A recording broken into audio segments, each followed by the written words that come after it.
Sometimes you start digging into source material and you think you know what you're getting. Yeah. Maybe a story, maybe some philosophy, maybe something funny. And then you get something that throws all of that at you all at once. Exactly. Like 1 minute you're reading about someone who genuinely believes they saw a buffalo on the mantelpiece. Right. And the very next moment, you're wrestling with free will Hmm. or asking if maybe life itself is just, a dream. That sudden swerve, that unexpected mix is precisely what makes the material for this deep dive so, well, captivating. It just refuses to fit neatly into one box.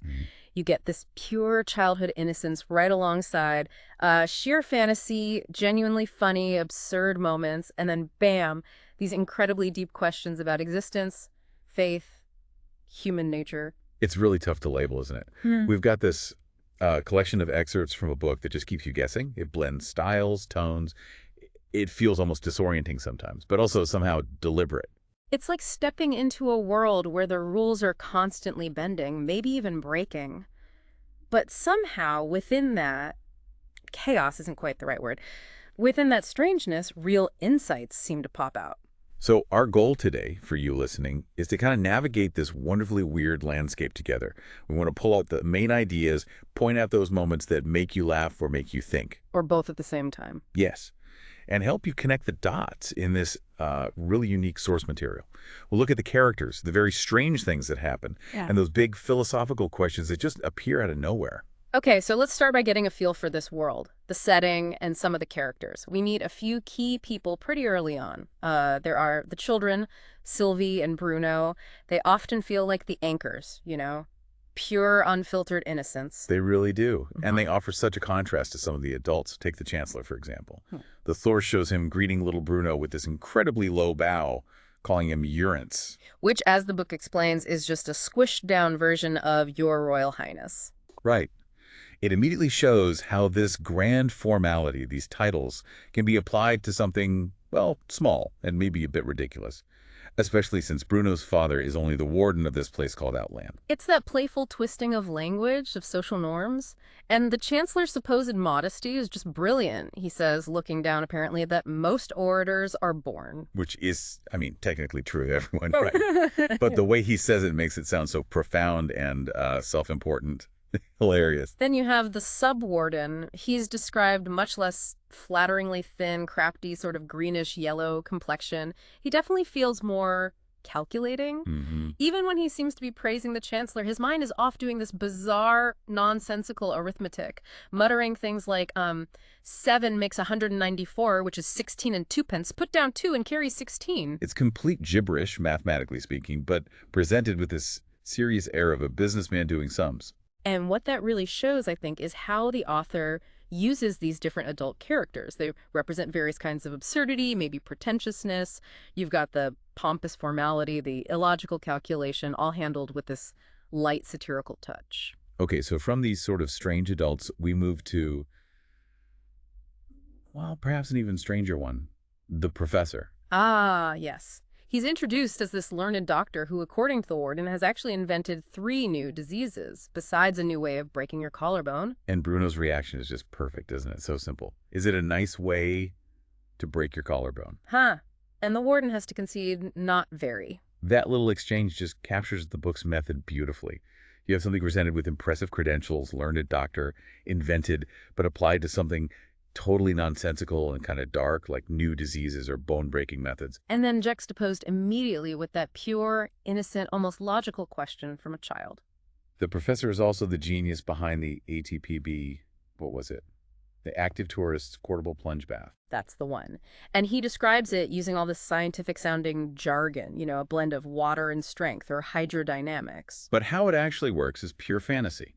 You get in this bag thing, go underwater, then you just quietly turn a tap, all the water runs back into the jug, and there you are again. And the best part, how you get out. Yeah. Using these little internal loops sewn all the way up the inside. That's completely absurd. What this invention and the way it's described tells us is how much the book enjoys mimicking the language of science or practicality, but applying it to something fundamentally impossible and silly. It really highlights that gap between complex explanation and just well, ridiculous reality. Okay, but alongside all this wonderful character humor and invented weirdness, the source also gives us these glimpses into a completely different kind of reality, one where fantasy is just real. Absolutely. The book just weaves these moments in so seamlessly. You have the narrator on a train trying out telepathy on this veiled lady. He's concentrating, trying to sort of think the veil away. And it works, Yeah. but the face revealed is little Sylvie's. Right. And what hits the narrator immediately isn't, wow, telepathy works, but this profound question. So either I've been dreaming about Sylvie, or else I've really been with Sylvie, and this is a dream? Is life itself a dream, I wonder? It's just striking how that deep philosophical doubt about reality itself springs directly from what seems like a silly experiment on a perfectly ordinary train journey. It shows how the extraordinary can suddenly erupt and make you question everything. And then there are actual physical transitions into another world. Wow. Like when the beggar, who turns out to be Sylvie and Bruno's father, the king of Elfland, no less just waves his hand over a bush. And it sinks into the ground, revealing marble steps going down. Yeah. You descend into this hidden palace. It's described in very magical terms, an 8-sided room, silk hangings, no obvious door, walls covered in creepers, a totally secret space, accessed by magic. And we learn there's a royal road that only royalty can travel, sometimes visible, sometimes not. Sylvie even gets a magic locket she has to keep secret. So the insight there, I think, is that the magical world isn't entirely separate. It's layered within the mundane world, maybe just a sinking bush away, accessible through things like bloodline or hidden objects. This playing with reality definitely extends to how the book treats logic, even basic physics. Yeah. It keeps presenting ideas that sound logical on the surface, but just fall apart into absurdity. The professor is great for this, too. Remember his reason why a smaller animal ought to go to bed at once? Oh yeah, because he can't go out twice. Exactly. And when he praises his own logic, he adds, why, of course he can't go at twice. It would hurt him to be divided. It's brilliant. It highlights how language, how logical structures can be twisted to justify complete nonsense. You take a simple phrase like can't do something twice, apply it literally to an absurd situation, and present it with mock seriousness. There's also that conversation with Lady Muriel about basic truths. Like, is all angles are equal something you just know, or something you have to prove? And when the narrator asks if she can prove it, she just says, why, of course not. One takes such a simple truth as that for granted. It's subtle, but it shows how these fundamental geometric ideas are just sitting there right alongside really complex philosophical debates in the same chat. Yeah. Suggest different kinds of truth, maybe different levels of just accepting things. And the book just cheerfully ignores standard physics sometimes. Oh. The narrator and Lady Muriel discussing falling at the same speed as the floor collapses, so you'd never actually leave it. Or pulling a house down faster than its natural rate of falling. These aren't physics problems, they're thought experiments, really. Playing with the very ideas of motion, gravity, cause and effect in these fantastical ways. The author seems less interested in copying reality and more in exploring the ideas behind it. And think about those very specific, almost ritualistic conditions for seeing fairies. It has to be a hot day, you need to feel sleepy but keep your eyes open, get that fairyish or eerie feeling. And crucially, no crickets chirping. Right. That cricket detail is wonderfully specific and random. These aren't scientific conditions, are they? They're sensory, emotional, and in this eerie state, you might hear things like flower music, which sounds like a peal of bells 1,000 miles off. Wow. It's such a unique sensory description, tied to this very specific, non-logical state of mind. What this part shows is how the book creates its own internal logic for magic and perception. It blends subjective feeling with these precise, even if nonsensical, external requirements. So we've got this blend of fantasy, absurd logic.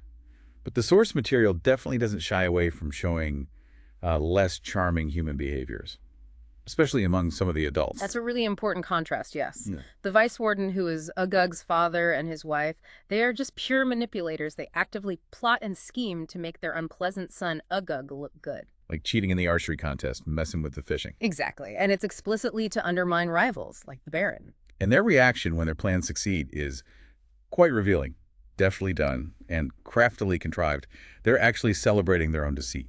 Mm-hmm. This whole adult world of scheming, of self-interest, it stands in such stark contrast to the straightforward honesty, the innocence of Sylvie and Bruno. It really highlights these different moral universes coexisting within the story. The source also digs into deeper emotions, particularly through Arthur Forrester. His sort of quiet, unrequited love for Lady Muriel is this thread of genuine human sadness running through it. His social position means he feels he has to admire her from afar, and he just can't seem to read her feelings at all. And then, when her engagement to this other guy, Eric Linden, is announced, his world just crumbles. The description of his face, worn, haggard, the light gone out of it that feels really raw and moving. And placing that kind of relatable personal heartbreak inside a story that also has, talking frogs and magic watches, it adds this layer of human vulnerability that grounds some of the fantasy. Then we get the Earl, who offers this really unique perspective on life, a kind of philosophy of enjoyment. Yeah, he has these interesting theories. He talks about achieving intensity, not just doing things, but really focusing your attention completely, whether it's reading a book properly or just experiencing a moment. And knowing when to stop is key for him. Stopping at the keenest point, he calls it, not just sort of maundering on till you get bored. He also has that really counterintuitive idea to, take pleasures quickly and our pains slowly. That sounds backwards. It does, but his thinking seems to be that by deliberately experiencing, say, minor discomforts, you actually heighten your appreciation for ordinary ease and comfort later. It's a very practical, if slightly odd-sounding philosophy about being mindful of both pleasure and pain. He sees life as a drama, doesn't he? Yeah. But one with few encores and no bouquets. Right. His whole philosophy suggests we miss out on joy because we're not fully present. That intensity of focus is the secret to a richer experience.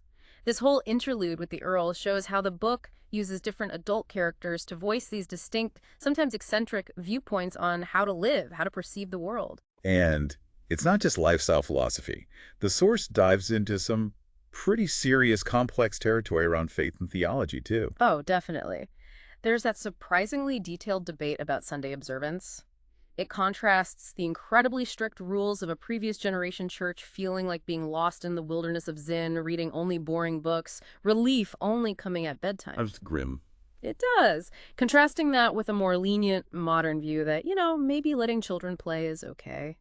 And the discussion even touches on the shared principles about a day of rest that might bind both theists and Christians. It's quite a specific theological discussion to find nestled in a story like this. And Arthur has that incredibly profound conversation with Lady Muriel about free will and God's power. He quotes scripture. Shall he that contendeth with the Almighty instruct him? Yeah, that. And he states very directly that God has the power to alter the past, the present, and the future. That's heavy stuff. It really is. A deep, complex theological point just arising naturally in dialogue between two characters. It just shows the author's willingness to tackle these major philosophical and religious questions head on. And speaking of altering the past and future, Yeah. the story literally introduces ways to play with time and causality. The magic watch, yes. That's a major device. It can actually reverse time. There's that incredibly dramatic scene at the train station. Oh, right. Bruno falls towards the tracks. Eric Linden leaps to save him. And the narrator whips out the watch and just rewinds the whole thing to before Bruno even slipped. And the consequence is fascinating. The event isn't just undone. The source says it's annihilated. It seems to be completely erased from that specific timeline and even from people's memory. So Arthur, who was right there, has no memory of the near accident. None at all. He's just left feeling a bit confused, like maybe he was talking to Lady Muriel for longer than he thought. The watch doesn't just give you a do-over, it actually seems to change what happened. Wow, that's mind-bending. And there are other strange little events that defy easy explanation. Like when the narrator gives the Earl those rare flowers, Central Indian and Mexican apparently, and they just vanish overnight. Which leads to that funny mock inquest where the narrator and Arthur get jokingly accused of being accessories before the fact. They talk about maybe a thief got in, but the window wasn't forced. And the wonderfully silly alternative theory just tossed out there, the cat did it. Classic. It just shows the book's comfort with leaving mysteries unsolved and its ability to inject pure, simple silliness even into a mini investigation like that. And maybe the most striking example of reality getting completely flipped is that whole sequence in the house where everything happens backwards. Oh, that was amazing. Yeah. Sewing that unpicks itself, people walking backwards. And the meal, where food literally goes from people's mouths back to the plate, then back to the serving dish. Even the conversation follows this bizarre reverse logic. It's utterly surreal. That whole sequence isn't just magic in the usual sense. It's the complete dismantling of our everyday understanding of time, cause and effect, basic actions. It forces you, the reader, to think about these fundamental concepts in a totally new, completely topsy-turvy way. It really pushes the boundaries of what a story can even describe. A lot of the nonsensical stuff in the book, Yeah. it isn't just random absurdity. It often takes the form of, like, performance, especially with Bruno. Ah, yes. His theatrical performances for the frogs are definitely a highlight. He puts on a show, and the frogs act as this sort of audience, or maybe a chorus, making noises like fork, fork, when they want him to hurry up. Or what? When they're confused. It's great. And his version of Hamlet, it's less about the actual play and more about physical comedy, basically just kicking his legs and turning somersaults because, as Sylvie explained so patiently, that's just what he does when he doesn't know any more words. Haha, love it. And that incredibly elaborate animal story he tells, mouse, crocodile, lion, man, the narrative logic is completely fractured, completely childlike. The absolute peak is when he tries to explain how the mouse could run after both the crocodile and the lion. How did that go? Because they went the same way. Of course. Perfectly logical in a way. What these moments really capture, I think, is that earnest, sometimes nonsensical way children perform and tell stories. There's a kind of structure and meaning there, even if it seems fractured to us. What's really interesting, too, is that the author himself actually steps into the text in the source material we have to reflect on this very unusual mix and how the book came about. Yes, that's quite revealing. He explains it wasn't written straight through from start to finish. It was compiled from different bits and pieces, including an older fairy tale he'd written years before. And he's very clear about his intention, isn't he? He says he wanted to blend acceptable nonsense for children with graver thoughts of human life. He even admits some readers might think mixing them like that is ill-judged. It's quite self-aware. Very.